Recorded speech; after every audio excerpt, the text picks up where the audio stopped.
what I like to talk about, there's 4 quadrants to our well-being that we don't always pay that much attention to. Let's break those down. Yeah, we'll talk about those. So the first one is our emotional well-being, what emotions we're having on a day-to-day basis, and what emotions we want to show up with. And they're 2 very different things. So the emotions that we have in the moment, or the feelings that we're feeling, which is slightly different to emotions, generally tend to be longer term, we rarely pay attention to. And this is like the cornerstone of emotional intelligence, is understanding your emotions and how those emotions are affecting you cognitively, physically, behaviorally, and socially. So it's really important that we take the time to work on our emotional well-being. And I'm not talking about emotional intelligence, because I don't like that word intelligence, because how some people perform, it is very different to others. And it doesn't matter what emotions you have, it's understanding what are present is the most important thing, is to recognize that you've got emotions, understand what the root cause of them is, write them down, so label them. And Professor Mark Brackett talked about this in his book Permission to Feel. He's got a great acronym called RULER to remember them all. Label them, express them, and then make sure that you reflect on them and do something about them, because emotions are a signal to tell us that we need to take action. It's okay to have a negative emotion. It's okay. Thank you. To have a negative emotion. Anger is a good thing, because it makes us want to take action. Emotions tell us to do something. Okay, that's what an emotion is there for. It's either telling us to go towards something or to go away from something, to go towards gain or away from pain. It's a great signal that our bodies have to tell us to take action. But like a signal on the radio station, we often switch channels and we turn it off. We don't want to listen to the emotion, so we block it, but it's still playing. That radio station's still playing. And actually, when you switch channels and you ignore it, it gets louder because it wants you to listen to it. So what happens when you bury your emotions, which is what we often do with trauma, they become overwhelming because we bury them, and then we can't deal with them because they amplify. Every time we bury them, the emotion shouts a bit louder. It gets to a point in our life where it has to shout to be heard. And that shout, if it's not coming out of your mouth, comes out physically. Anybody who's read Gabor Mate's work, there's a very strong correlation between emotional trauma and the trauma we have with children and physical conditions that express themselves later in life. So it's really important that we take that time to connect with our emotions, irrespective of what they are. You know, I connect with my emotions every evening. I write them down and I get curious, not furious with them.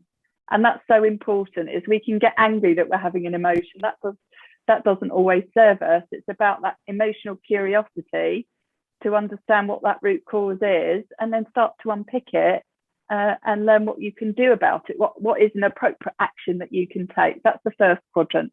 The second quadrant is your physical well-being. So this is our behaviours, our actions, what we do. That includes what we do for a job. So our physical well-being, including exercise and nutrition, all the things that we do, the actions that we take.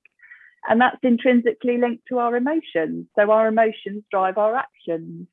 So if we are not aware of our emotions, then we're not necessarily in tune with why we're behaving the way we are. So it's really important that we recognise they both talk to each other. The third one is our mental well-being, and this is how we talk to ourselves. What thoughts we're having, what clarity of thought we have, what's playing on in the background in terms of self-talk, and learning to tune in to the thoughts that serve you, and to challenge, not tune out, but to challenge the thoughts that don't serve you, and to take back control of those thoughts and not let them control you, which is often what can happen to us when we get into a downward spiral. We start telling ourselves, and that record keeps playing and playing and playing, and we never take the time to go, hang on a minute, I've got the power to take that needle off the record and stop it going round and round, because the power resides within us. We want to kick. We kick the record player. We turn the volume up and down, but we don't take and say, wait a minute, why don't I just take this record off and have? But again, this gets back to thought strategy. If we don't know what you're teaching us, and we don't know that we should develop some replacement thoughts, and that we're going to need to go to those replacement thoughts because of our bias towards negativity, and that our brain keeps score of our failures and mistakes to protect us. I like what you said, because I'm a firm believer that what got us here, from a primitive evolution of our brain standpoint, is it's not going to get us there. It served us to a point where we had to avoid walking off cliffs or getting stepped on by dinosaurs.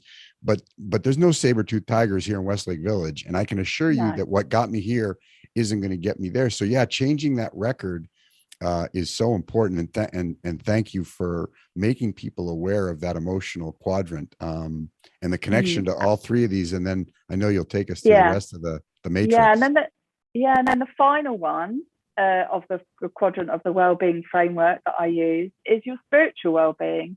So this is the connection to yourself, your core values and beliefs, your connection to your purpose and what you're passionate about, connection to others, connection to others, and your connection to a higher power. Now, for some people, that may be your belief that you have in a God, or it could be connection to nature, or connection to something else that is bigger than you.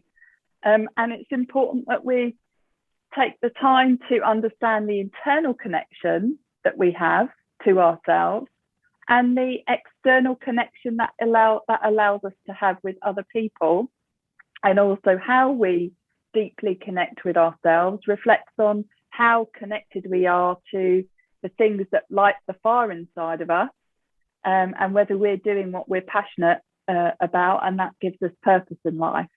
So that's the spiritual well-being quadrant, and it's quite extensive.